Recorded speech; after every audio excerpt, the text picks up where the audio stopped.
अभी तक जो हमने टेस्टिंग की है about 2 means we have use independent samples, लेकिन बहुत सी ऐसी सिचुएशंस होती हैं जिसमें सैंपल्स आर नॉट इंडिपेंडेंट बल्कि they are dependent. In this situation observations जो होती हैं that are in paired form which are related to each other. इनको आप पेयर्ड ऑब्जर्वेशन या मैच्ड ऑब्जर्वेशन भी कहते हैं। And there are two types paired observation. It occurs either naturally or by design. Suppose 20 students are given coaching in the subject statistics for 3 months and their scores are recorded before and after the coaching in this subject. अब coaching से पहले student के test score और coaching के बाद student का test score जो हमें ऑब्टेन्ड होगा, it will constitute natural pairing. ये जो मेजरमेंट आएगी हमारे पास स्कोर की कोचिंग देने से पहले, स्टूडेंट के टेस्ट में कितने स्कोर थे, कोचिंग लेने के बाद स्टूडेंट का टेस्ट में क्या स्कोर आया है, ये जो ऑब्जर्वेशन ये जो मेजरमेंट्स हमारे पास आएंगी, it will constitute natural pairing. On the other hand observations are also paired to eliminate effects in which there is no interest. Means undesirable effects को एलिमिनेट करके जो पेयरिंग की जाती है उस पेयरिंग को हम पेयरिंग बाय डिजाइन कहते हैं। सपोज हम ये टेस्ट करना चाहते हैं कि एक फर्टिलाइजर है, इसकी 2 टाइप्स हैं ए एंड बी। अब हमने ये देखना है कि इनमें से कौन सी बेहतर है। इन दोनों टाइप्स को नंबर ऑफ प्लॉट्स पे अप्लाई किया जाएगा and the results are recorded. अगर ये रिजल्ट आता है कि both types are significantly different, अब इसकी क्या वजह हो सकती है? ये डिफरेंस जो है वो बीज की क्वालिटी की वजह से भी हो सकता है या डिफरेंट वेदर कंडीशंस की वजह से भी हो सकता है। The real difference between the fertilisers can be found only when the plots are paired according to the same types of soil and same weather conditions. And for this purpose we eliminate the undesirable sources of variations to take the paired observation, and this pairing is done by design. और अगर हम ये undesirable variation जो है, ये weather condition जो different है, इसको एलिमिनेट कर दें, एक जैसी वेदर कंडीशंस कर दें, जो बीज डिफरेंट किस्म का बोया गया है प्लॉट्स में, अगर वो एक जैसा कर दें, एक जैसी क्वालिटी का दोनों प्लॉट्स पे अप्लाई किया जाए, तो उसके बाद जो ऑब्जर्वेशंस हमारे पास आएंगी इसको हम कहेंगे पेयरिंग बाय डिजाइन। अब अगर हमने पेयर्ड ऑब्जर्वेशन की टेस्टिंग करनी हो तो कौन से स्टेप्स को फॉलो करना पड़ेगा? पहला स्टेप तो उसी तरीके से state null and alternative hypothesis. Null hypothesis हमारे पास होगा, इसको म्यू डी डी जो है वो डिफाइन कर रहा है डिफरेंस को, difference between 2 samples, mean 1 minus mean 2। हम कहते हैं कि इन दोनों में कोई डिफरेंस नहीं है और ये आ जाएगा नॉट इक्वल टू 0, यानी कि दोनों में सैंपल्स में डिफरेंस है। अल्फा की वैल्यू क्या होगी? टेस्ट स्टैटिस्टिक्स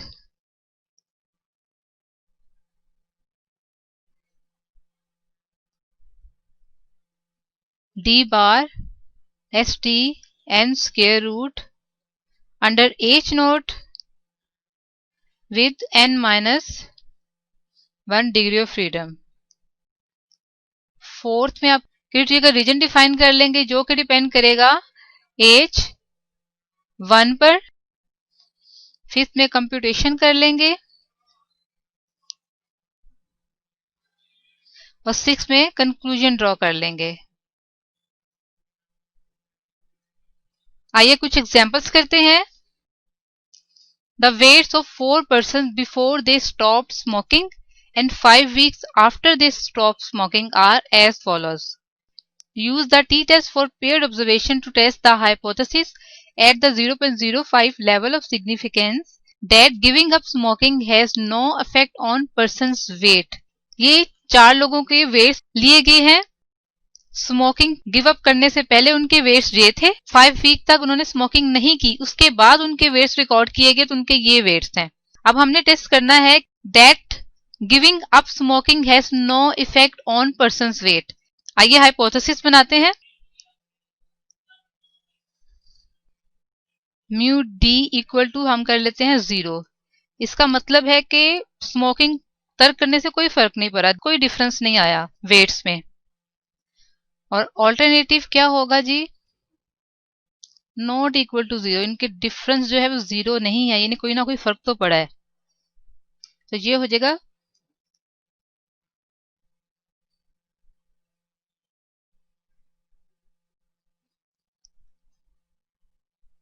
हैज इफेक्ट, कोई ना कोई फर्क तो पड़ा है पर्सन्स के वेट्स पर।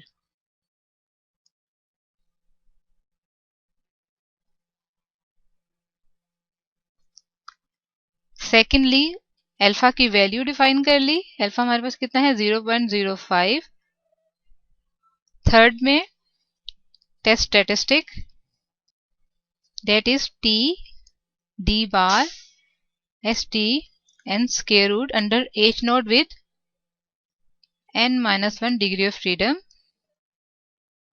फोर्थ में कैलकुलेशंस कर लेते हैं या क्रिटिकल रीजन, इनको आप रिप्लेस कर सकते हैं दोनों पॉइंट्स को। पर्सन्स हमारे पास कितने हैं 4, 1 2 3 4। अच्छा जी, wait before smoking give up करने से पहले उनका वेट क्या था, इसको हम x1 कह लेते हैं।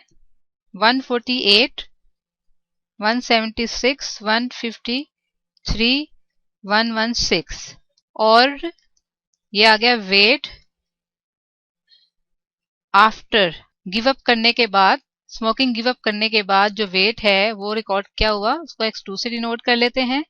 That is 154 176 151 121। अच्छा, जब d हम निकाल लेते हैं x2 में से माइनस करके x1, तो d हमारे पास आ जाता है 6 0 -2 और 5। और हम ले लेते हैं d का स्क्वायर, d का स्क्वायर किया तो ये आ गया 36 0 4 25। इनका सम कर लेते हैं, ये आ गया 9 और ये आ गया 65। अब हमने क्या क्या कैलकुलेट करना है, डी बार किसके इक्वल है, summation d over n. Summation d हमारे पास क्या आया था 9 और टोटल वैल्यूज कितनी है 4, तो ये डी बार आ गया 2.25। और हमने निकालना है S T, that is n-1 summation d square minus summation d whole square. तो इसमें वैल्यू सब्स्टिट्यूट की, n-1 4 -1 होके 3 आ गया। समेशन डी स्क्वायर है 65, समेशन डी है 9 का स्क्वायर और n हमारे पास कितना है 4। इसको सॉल्व किया तो it is equal to 65 minus 20.25 और ये हमारे पास एस डी स्क्वायर है। एस डी स्क्वायर फाइनली हमारे पास आ गया 14.9167। हमें चाहिए एस डी, तो इसका स्क्वायर रूट ले लेते हैं 14.9167, तो ये आ गया 3.862। इन सारी वैल्यूज को हम टी स्टैटिस्टिक्स में सब्स्टिट्यूट करेंगे तो टी की वैल्यू आ जाएगी d bar 2.25 divided by 3.862 n square root, n क्या था 4, तो ये आ गया 4.50 डिवाइडेड बाय 3.862 1.17। ये टी स्टैटिस्टिक्स हमारे पास आ गया। अब क्रिटिकल रीजन जो है वो डिफाइन कर लेते हैं। टू टेल टेस्ट है तो ये आएगा टी अल्फा बाय 2 n-1, तो ये वैल्यू आ जाती है 0.025 को 3 में देखा तो टेबल वैल्यू हमारे पास आ गई 3.18। अब देखते हैं इसमें स्टैटिस्टिक्स हमारा फॉल करता है कि नहीं करता।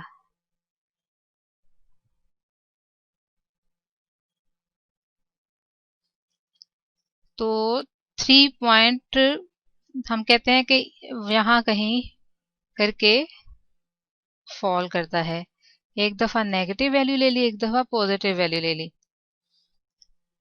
अब ये 1.17 तो यहाँ पीछे करके कहीं लाई करेगा क्योंकि इससे आगे तो वैल्यूज बढ़ती जाएंगी। इसका मतलब है ये किस में लाई कर रहा है, एक्सेप्टेंस रीजन में, रिजेक्शन रीजन में फॉल नहीं कर रहा। तो हम कंक्लूड कर लेते हैं S T value, that is T statistic 1.17, does not fall in the critical region, so we cannot reject H naught, and this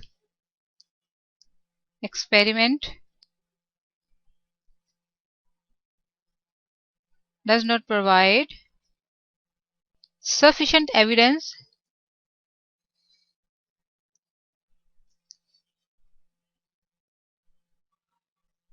to conclude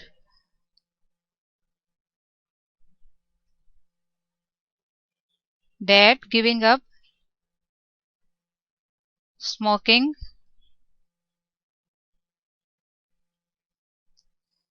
has no effect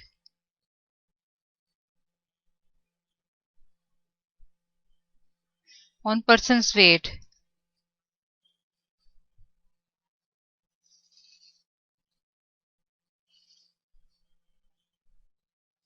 आइए एक और एग्जांपल देखते हैं. To verify whether a course in statistics improved performance, a similar test was given to 12 participants both before and after the course. The original grades recorded in alphabetically order of the participants were 44, 40, 61 up to 72. और after the course लेने के बाद उनके क्या grades आए हैं? 53, 38, 69 and up to 78. Was the course useful as measured by performance on tests? Consider these 12 participants as a sample from a population. ये course लेने से पहले के स्कोर हैं, ये कोर्स लेने के बाद के स्कोर हैं. And we have to test that after taking the course either performance has been improved or not. पहले हम हाइपोथेसिस स्टेट कर लेते हैं. एच नोट में हम कहते हैं कि दोनों जो हमारे पास स्कोर्स हैं उनका डिफरेंस, मीन डिफरेंस जो है वो 0 है. इसका मतलब है कि course has not improve the performance.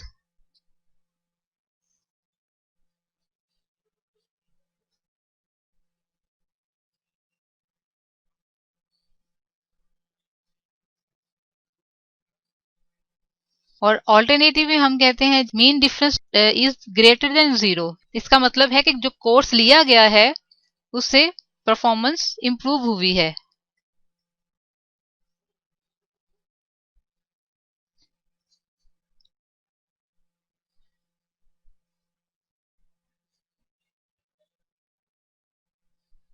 Second में अल्फा की वैल्यू डिफाइन कर ली.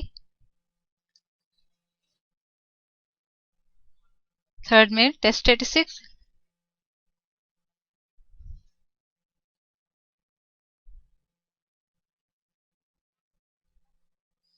that is T under H naught with n-1 degree of freedom. Number 4, computations. Upgrades जो हैं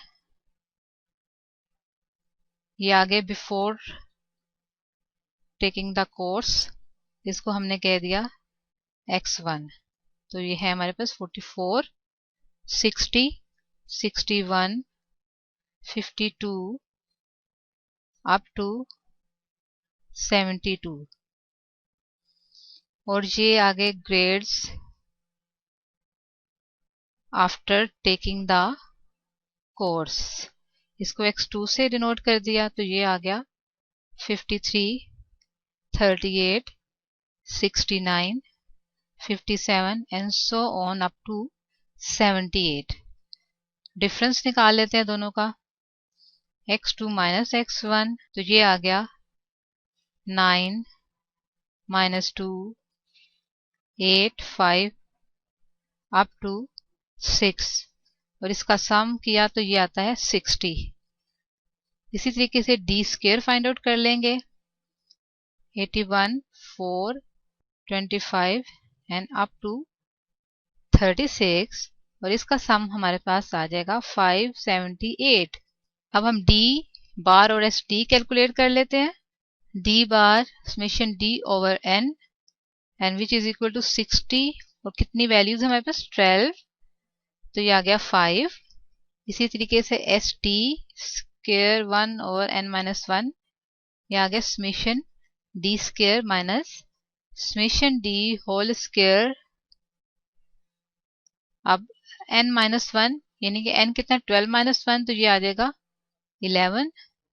समेशन डी स्क्वायर हमारे पास था 578 माइनस समेशन डी हो गया 60, इसका स्क्वायर, ये आ गया 12 और ये आ गया 278, 11 और 25.27, ये तो एस डी स्क्वायर आ गया। हमें चाहिए एस डी, इसका जब स्क्वायर रूट लेंगे तो हमारे पास आ जाएगा एस डी, दैट इज 5.03। अब हम टी वैल्यू फाइंड आउट कर सकते हैं, डी बार भी हमारे पास है, दैट इज 5, एस डी है 5.03 और एन स्क्वायर रूट हमारे पास कितना है 12। इसको सोल्व किया तो ये आ गया 3.44। अब क्रिटिकल रीजन डिफाइन कर लेते हैं, क्योंकि टी की वैल्यू ग्रेटर फॉर्म में है, तो ये आ जाएगा T alpha n minus 1, that is T 0.05, इसको n माइनस 1 11, तो ये टी वैल्यू हमारी आ जाती है टेबल में से अगर हम देखें तो 1.796। तो इधर it fall in the critical reason और not, let's see.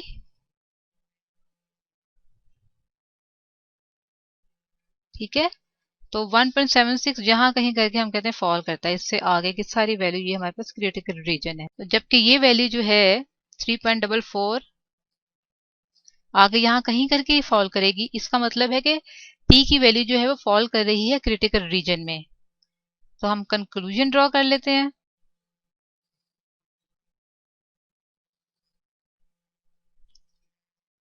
As t which is equal to 3.44 falls in the critical region, so we reject H naught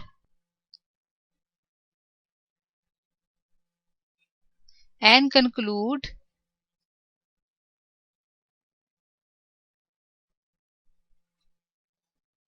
that course has improved the performance.